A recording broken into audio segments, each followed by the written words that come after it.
That's beautiful. That person sacrificed himself to save his friends. Well, Jesus sacrificed himself to save not only his friends, but his enemies. That's all of us. My favorite superhero movie by far is Infinity War. Because Infinity War, it begins with Thanos having Thor, and Loki has to make a decision whether or not he's going to give up the stone, one of the Infinity Stones, or allow Thanos to kill his brother. Fast forward, Star-Lord has to make a decision. At Gamora's request, will he end her life to prevent Thanos from getting the Soul Stone? Fast forward, there's a stone in Vision, and Scarlet Witch has to make a decision. Will we destroy the stone that'll end his life to prevent Thanos from getting power? Same decision with Doctor Strange and Iron Man. And what's interesting is when they're up about they discover to get the Soul Stone, you have to sacrifice something you love. What does Gamora say to Thanos? She says, this is not real love, or this is not true love.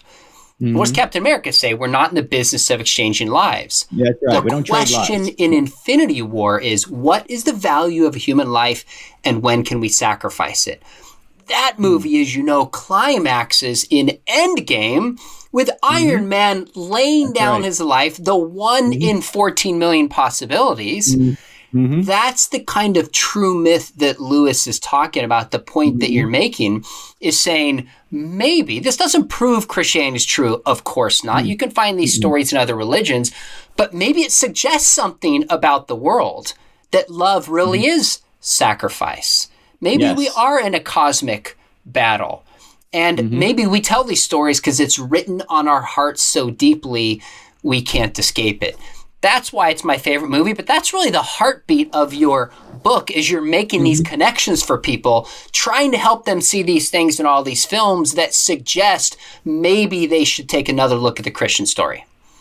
Well, yeah, imagine if Tony Stark at the end of Endgame said, you know what, I'm going to follow my heart and go back to Pepper and just hang out, maybe I won't be, maybe I'll be one of the half that won't get killed by Thanos or whatever. I'll be fine. Nobody would be enthralled with that. We'd all go, what a chicken, what a coward, right? But when we see somebody lay down his life to save his friends, that universally, I don't care what religion or what worldview you have, you could even be an atheist, you go, man, that's beautiful, right? That's beautiful. That person sacrificed himself to save his friends. Well, Jesus sacrificed himself to save not only his friends, but his enemies. That's all of us, right? And he says the greatest love is to sacrifice yourself to save your friends. That's what it is. And that theme, see, that's the greatest story ever told. That theme runs through all of these movies.